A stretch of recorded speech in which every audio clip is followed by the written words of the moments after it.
All right, Jake. So we're going to talk about what used to be a really great story that's turned really, really sour, unfortunately. This could be a lot of things. Yeah, it could. Yeah. Off the top of the dome, this could be a lot of things. But we're going to talk about Rocket League, which I don't think it's been a minute since we Oh have. no, like, at it's all. been. Yeah, I don't. Have we talked about Rocket League? Oh, like, it's ever? been a long time. Yeah. For all the OG viewers, when we first started, not to interrupt the story again, No, but you're good. when we first started getting kind of going on this channel, before 5 to 10K subs, like a lot of the stuff was Rocket League. We were trying to do results. I love Rocket League. I used to, when I had more time to watch competitive play, Rocket League was the go-to.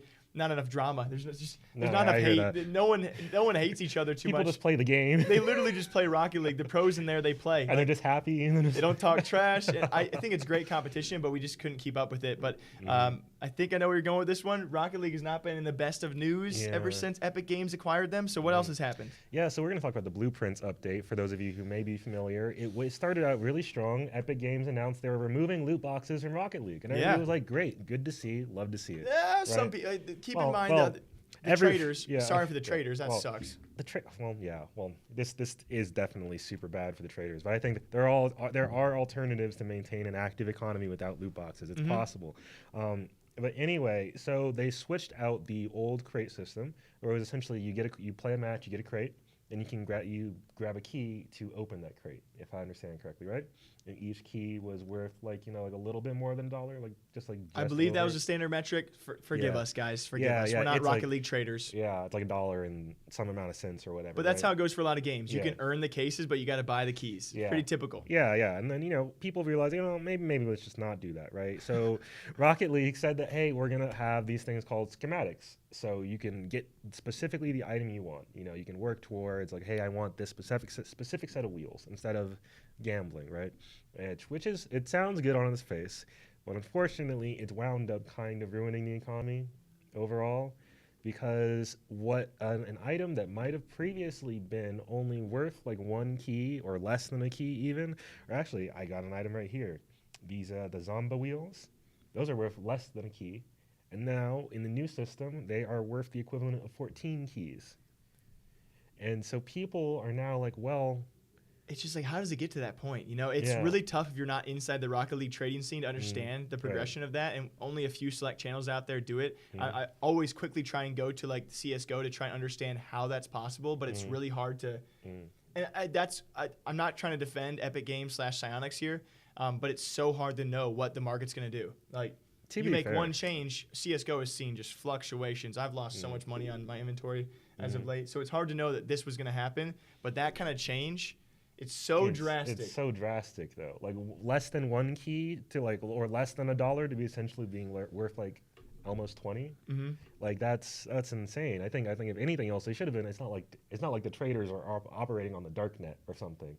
And Psyonix can't just be like, oh, what's that worth? They can. It probably would not be too hard for them to figure out a general range for a lot of this stuff. I mean, yeah, there were general price ranges for a lot of items, but then you think that you obviously give blueprints to the entire player base of possibilities of blueprints they can get and then work towards. I don't know. That's so complicated to think off of the top of the head, at least in this discussion. Oh yeah. So many things can happen, and so many curveballs can be thrown out there, and obviously this was a giant one.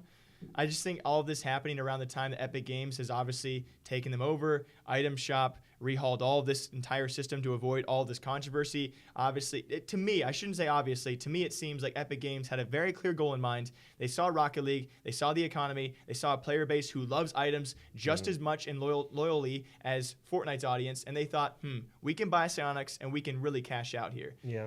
That's just... Again, I haven't looked into it, but that's just how it feels to me. That's definitely how it comes across. Like, they're milking. They'll get their money back for sure. But how much will they ruin the economy of the game before they do it? Yeah, I wish people would have applied that same long-term logic that they applied to the Call of Duty League to stuff like this, where it's just like, I was just reading an article the other day that was about how we're starting to see changes where the more important metric is not becoming engagement, but how people actually feel about your service.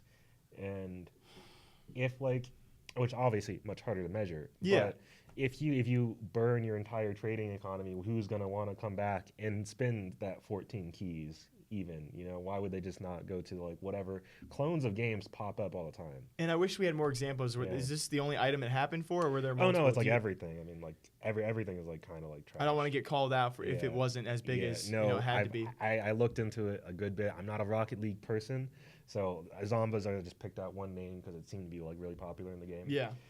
But yeah, it seems to be a widespread issue. The entire community is kind of very unhappy. Which, I mean, hey, I don't blame them. Epic Games is $1 billion company, right? Yeah, I'm very curious. We'll probably come back, maybe not this year, but next, and see. Because I know for sure throughout 2018, 2019, we look at Rocket League viewership. It was an emerging esport. Viewership was, I think, tending to go upwards. And so I'm very curious how, ever since the acquisition by Epic Games of Psyonix, how the player base will be. Because when you hurt an economy, you really hurt a game. I know you've always been a proponent of not wanting cases and loot boxes and such, but when it comes to having an in-game economy and trading system, that does bring a huge player base with it. And like you said, if you're going to frick that up, players will quit, they'll leave, they'll stop watching along with it. And so we'll see if this move does hurt Rocket League as a game. Epic Games, they might be getting their money's worth, but we'll see long-term how this does affect it. And I think it certainly will have one. Yeah, I'm predicting they walk this back within the next 2 weeks. And I think a lot of people, from what we heard, I hope so too. Yeah.